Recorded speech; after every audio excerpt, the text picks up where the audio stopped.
নমস্কাৰ সকলোলৈকে ৰঙালী বিহু আৰু অসমীয়া নৱবৰ্ষৰ বহুত শুভকামনা জনালোঁ। আজি মই আপোনালোকৰ ওচৰলৈ আকৌ আন এটা নিউমাৰলজি বিষয় লৈ আহিছোঁ।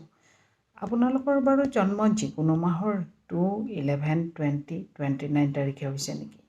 যদি হৈছে তেনেহ'লে আপোনালোকৰ ৰুলিং প্লেনেট হ'ল চন্দ্ৰ বা মুন। আপোনালোক খুব বেছি ছাপৰ্টিভ, ইম'শ্যনেল, চেঞ্চিটিভ হয়। আপোনালোকে প্ৰায়ে মনৰ কথা বেছিকৈ শুনে।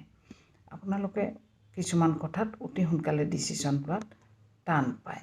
আপোনালোকৰ ইনটিউশ্যন পাৱাৰটো বহুত ভাল। আপোনালোকে কিছুমান কথা আগতীয়াকৈ গম পাই যায়। বেমাৰৰ বিষয়ে ক'বলৈ হ'লে আপোনালোকৰ প্ৰায়ে পানী ৰিলেটেড, বিশেষকৈ জ্বৰ, চৰ্দি, কাহ এইবোৰ বহুত বেছি হৈ থাকে। আপোনালোকৰ এটা ভাল কেৰেক্টাৰিষ্টিক্স হ'ল এজ এ পাৰ্টনাৰ আপোনালোক খুব বেছি ছাপৰ্টিভ হয়। আপোনালোকে স্পাইচি আৰু মিঠাই খাই খুবেই ভাল পায়।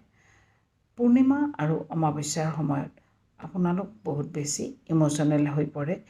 কিবা কাৰণ থাকিবও পাৰে, নাথাকিবও পাৰে।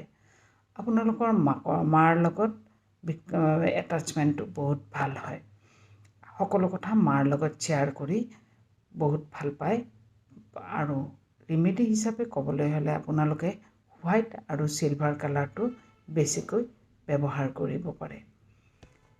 ইয়াত আৰু বেছি জানিব বিচাৰিলে মোৰ লগত যোগাযোগ কৰিব। Thank U.